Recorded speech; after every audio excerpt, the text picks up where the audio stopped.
Welcome to Prashanti cooking. ఈరోజు నేను మెంతి రైస్ ఎలా చేయాలో చూపించబోతున్నాను. ఈ రైస్ చాలా టేస్టీగా ఉంటుంది, తప్పకుండా ట్రై చేయండి. మెంతు కూరలో 2 టైప్స్ ఉంటాయి. నేను ఇక్కడ చిన్న మెంతు కూర తీసుకున్నాను. ముందుగా ఈ మెంతు కూరని మిక్సీ జార్లో వేసుకోవాలి. రైస్కి సరిపడిన పచ్చిమిర్చి కూడా మిక్సీ జార్లో వేసుకోవాలి. నేను ఇక్కడ 1 కప్ రైస్ చేస్తున్నాను, దానికి సరిపడిన పచ్చిమిర్చి తీసుకున్నాను. చూసారా, ఈ విధంగా పేస్ట్ చేసుకోవాలి. ఇప్పుడు తయారీ విధానం చూద్దాం. ముందుగా స్టవ్ మీద ఒక కుక్కర్ పెట్టుకోవాలి.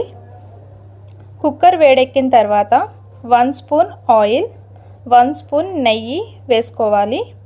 వేడెక్కిన తర్వాత మసాలా దినుసులు వేసుకోవాలి. మసాలా దినుసులు తక్కువగా వేసుకుంటేనే బాగుంటుంది, ఎందుకంటే మెంతుకూర ఫ్లేవర్ బాగా తెలుస్తుంది. ఇప్పుడు ఇందులో ఒక చిన్న చెక్క, ఒక ఇలాచి, 3 లవంగాలు, 1 టీ స్పూన్ షాజీరా, 1 టీ స్పూన్ జీలకర్ర, 2 బిర్యానీ ఆకులు, 1 టీ స్పూన్ అల్లం వెల్లుల్లి పేస్ట్ వేసుకోవాలి.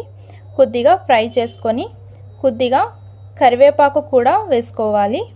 కొద్దిగా ఫ్రై చేసుకొని మనం ముందుగా పేస్ట్ చేసుకున్న మెంతుకూర పచ్చిమిర్చి పేస్ట్ని వేసుకోవాలి. పచ్చివాసన అంతా పోయేంత వరకు ఫ్రై చేసుకోవాలి. బాగా ఫ్రై అయిపోయి ఆయిల్ పైకి తేలుతుంది, అప్పటి వరకు ఫ్రై చేసుకోవాలి. చూసారా, ఈ విధంగా ఫ్రై అయిపోవాలి. ఇప్పుడు ఇందులో 2 కప్స్ వాటర్ వేసుకోవాలి. నేను ఇక్కడ 1 కప్ రైస్ చేస్తున్నా కాబట్టి 2 కప్స్ వాటర్ వేసుకోవాలి. ఒకసారి మొత్తం కలుపుకొని ఇందులో సరిపడినంత సాల్ట్ వేసుకోవాలి. వాటర్ బాగా బబుల్స్ వచ్చేలా బాయిల్ అయిన తర్వాత ఇందులో రైస్ వేసుకోవాలి. నేను 1 కప్ రైస్ వాటర్తో శుభ్రం చేసుకొని ఒక 15 మినిట్స్ నానబెట్టుకున్నాను. రైస్ మొత్తం వేసుకొని ఒకసారి కలుపుకొని కుక్కర్ మూత పెట్టుకోవాలి. ఒక 2 విజిల్స్ వస్తే సరిపోతుంది.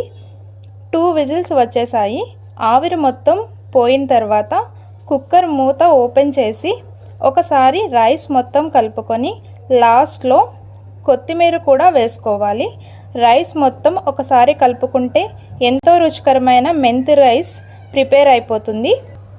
మెంతి రైస్ చాలా టేస్టీగా ఉంటుంది. మీకు గనక నచ్చినట్లయితే తప్పకుండా ట్రై చేయండి. వీడియో గనక మీకు నచ్చినట్లయితే లైక్ చేయండి, షేర్ చేయండి. మీరు గనక నా ఛానల్ కొత్తగా చూస్తున్నట్లయితే కింద రెడ్ కలర్లో సబ్స్క్రైబ్ అని వస్తుంది, దాన్ని క్లిక్ చేయండి. పక్కన ఒక చిన్న బెల్ ఐకాన్ యాక్టివేట్ అవుతుంది, దాన్ని కూడా క్లిక్ చేయండి. దాన్ని క్లిక్ చేయడం వల్ల నేను ఎటువంటి వీడియోస్ అప్లోడ్ చేసినా నోటిఫికేషన్స్ మీ వరకు చేరతాయి.